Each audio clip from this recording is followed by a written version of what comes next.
the group of people na-eme ka ndị Fulani jihadist, terrorists, the group of people na-eme ka ndị swap, the group of people na-eme ka ndị Boko Haram, the group of people na-eme ka ndị Al-Qaeda na igbo anyị na-akpọ ndị na-condemn ndị na-behave like this.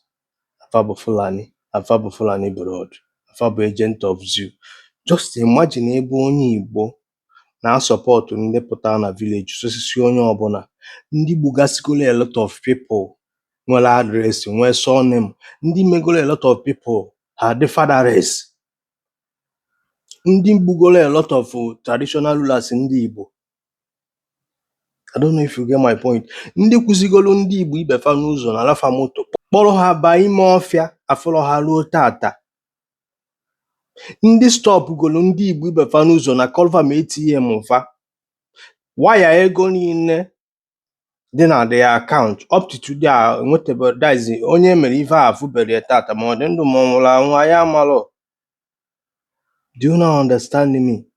Then if onye Igbo na-support this group of people, then onye Igbo na-support this group of people bịazi ọ na-agwa onye Igbo onye dịka mụnwa na-condemn the atrocity of these people a na mbụ onye Fulani, na mbụ Fulani blood, na mbụ agent of zoo.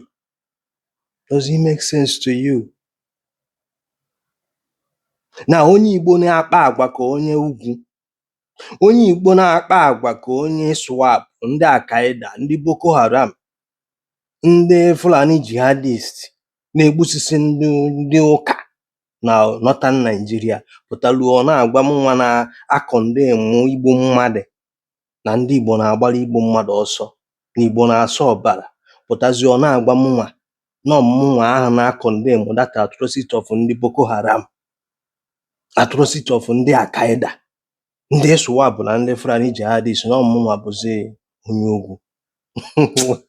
Hey, it's all right.